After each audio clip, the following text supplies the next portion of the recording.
In this video, excuse me. In this video, I want to talk about two things. I want to talk about circles and how they're related to ellipses, and then I want to talk about the property known as the eccentricity of an ellipse. So the first thing I want to talk about here is circles and how a circle is an ellipse. It's a special ellipse. In fact, we can see that if we just do the following with our standard equation or standard form of a circle, and if we divide both sides by r squared, or we divide each term by r squared, what we see here is we get the equation of an ellipse. This is the ellipse standard equation, where A equals R and B equals R. So what this means is, in terms of an ellipse that has a major and a minor axis here, there is no distinction between the two. That is to say, for a circle, if I can draw this here, let's see, for a circle, if I do the major axis in red, it actually has the exact same length as the minor axis in blue, where each one of these has a length of half of the minor axis is r, and half of the major axis is also r, or both of these are in total 2r in length. So this is a circle is an ellipse with major and minor axes of equal length. So this is an alternate version for the equation of a circle. Okay, now we want to talk about the definition of the eccentricity of an ellipse. So the eccentricity of an ellipse, denoted by the letter E, is the ratio that's defined by E equal to the distance from the focus to the center divided by the distance from the center to the vertex. So this is a little bit weird for circles, but if we take a look at this and we think of the center of a circle is the focus,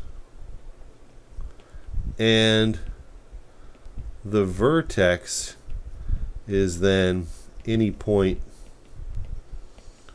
on the circle, because they're all the same distance away from the center, what we get here is the eccentricity is the distance from the center to the focus. Well, since the center is the focus, that distance is 0, and then the distance from the center to the vertex is the radius r, but that just turns out to be 0. So a circle is an ellipse of eccentricity 0. Now, in this next little diagram, I have an ellipse with a that is close to being circular. We see that in this case the minor axis is a distance of 2, but the major axis is a distance of 3. Remember that on an ellipse, the vertices are the endpoints of the major axis, that is, the points that are furthest away from the center. And in this case, if we just take the scale here, we will note here that E is the distance from the center to the focus, which looks like it's about 1.4, 1.5-ish. And the distance from the center to the vertex, according to this diagram, is 3. And this is 1.4 over 3. Let's crank that out really quick. 1.4 divided by 3 is going to give us an eccentricity of about 4.6 bar. So approximately 1/2. So this is an ellipse of moderate eccentricity, somewhere around 1/2. But you can see here that in this next elongated version, it's a little bit taller than it is wide. Here the major axis is vertical, so our distances are going to be measured vertically from the center to F.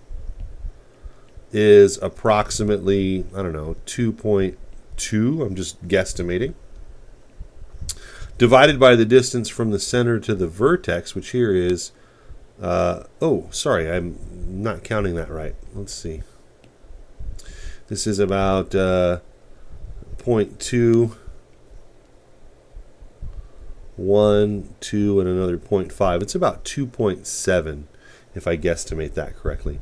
And then 1, 2, 3, 4, and about 4.5 there. So if we take 2.7 and divide it by 4.5, we get an eccentricity that is roughly 0.6. And so what happens is, the more elongated this gets, the closer the eccentricity tends towards the number 1. Because what's going to happen is we're going to end up pushing this focus further and further and further away down the major axis, in which case the distance of the center to the focus is going to approach the distance from the center to the vertex. And so as the ellipse elongates, the distance from center to focus becomes approximately the distance from center to vertex. And so in this case, the eccentricity becomes approximately 1, as the numerator and the denominator are about the same thing. So this value E is in a certain range. So E has a range of 0, less than E, less than 1, less than or equal to. And on the left end, for a low value of E, the ellipse is more circular. And for a larger value of E, for values of E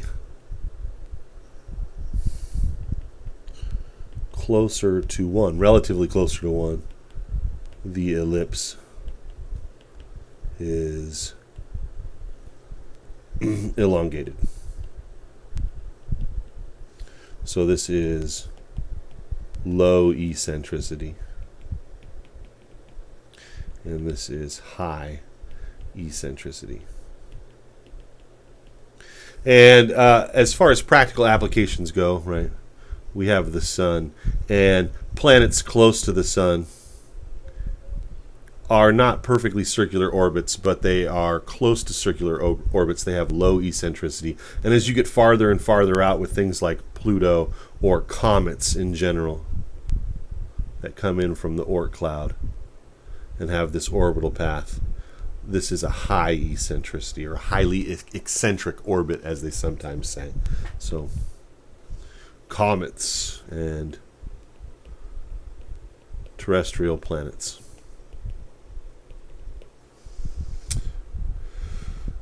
Okay, so those values of E can also be described, or used to describe the orbits of massive bodies.